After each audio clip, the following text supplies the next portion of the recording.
In my 6 years as a paramedic, I have seen a lot of wild and scary stuff that I never thought I would. And even though I've seen many seizures during my career, I acknowledge that for the average person, witnessing a seizure is really scary, especially when it involves an infant. It's kind of like the person becomes possessed for a period of time, and if you aren't educated about seizures, you might think this person is dying. But today I want to shed some light on seizures and what to do if you find yourself around someone who is having a seizure.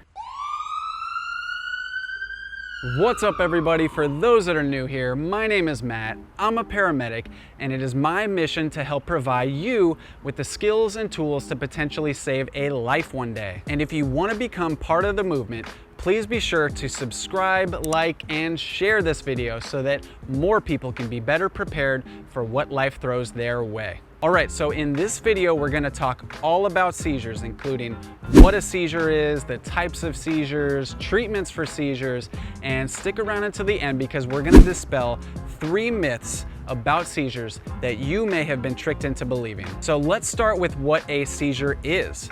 Put simply, a seizure is uncontrolled electrical activity in the brain resulting in changes in behavior, movement, or levels of consciousness. Seizures can occur because of injury, disease, fever, infection, metabolic disturbances, or conditions leading to decreased oxygen levels. There are different kinds of seizure, but let's start with the most well-known type of seizure, and that is a generalized seizure. These are also referred to as tonic-clonic or grand mal seizures. There are typically 4 phases that the person having a generalized seizure goes through. Stage 1 is the aura phase, or when the person senses something unusual is happening just prior to a seizure occurring. Stage 2 is the tonic phase, which is when the person becomes unresponsive while having muscle rigidity or clenching. Stage 3 is the clonic phase, or when there are uncontrollable muscle contractions. The 4th stage is the postictal phase,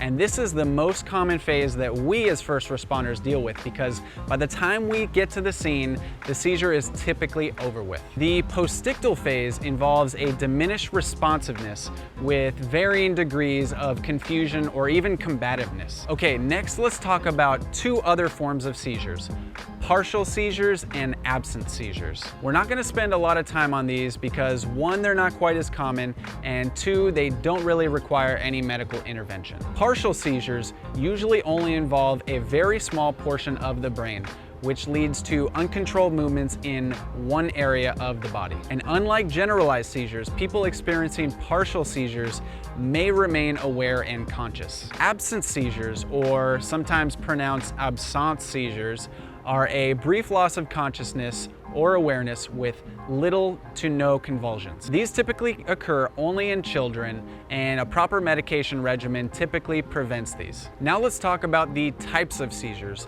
that freak a lot of people out, and that is febrile seizures. Febrile seizures happen primarily in children under the age of 5 when there is a rapid spike in body temperature. I cannot tell you how many calls I've responded to with a panicked set of parents thinking that their child was dying. But that's why I'm glad you're here watching this video and subscribe to my channel so that you can be one of the educated few that knows what's going on and how to help people in need. Speaking of helping people, let's talk about the treatment of seizures. Now, while the cause of seizures can be quite complicated, the treatment of seizures by a bystander are actually quite simple. The 2 most important ways to help someone who is having a seizure is preventing injury and managing the airway. To protect the person from injury, you want to move away any nearby hazardous objects such as furniture away from the person. And to protect the airway, if possible, move the person onto their side into the recovery position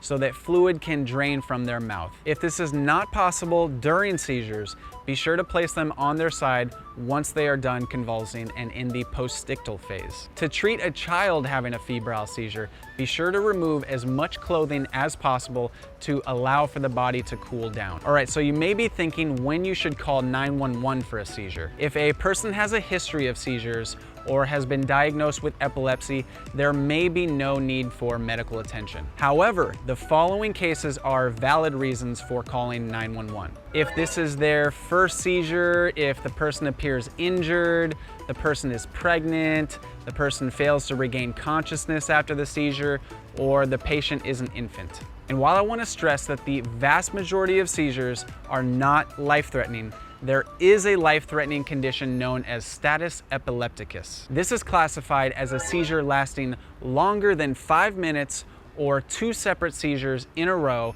without the person regaining consciousness. And these are cases you definitely want to call 911. Okay, before you head off, let's quickly dispel 3 myths about seizures I've unfortunately seen people try. Do not try to restrain the person during a seizure. As long as there is nothing around the person that could harm them, you restraining them will only do more harm than good. Do not try to put anything in their mouth to prevent them from biting down or swallowing their tongue. Like restraining the person, this can do much more harm than good, like the person getting the object stuck in their airway. Do not offer the person food or water before they are completely alert. When the person is in the postictal phase, they might not have full control of the muscles needed to swallow, so this could lead to aspiration or choking. All right, that does it for the topic of seizures today. If you found that helpful, go ahead and hit that like, subscribe, and share button. And as always, be kind to yourself, be kind to others,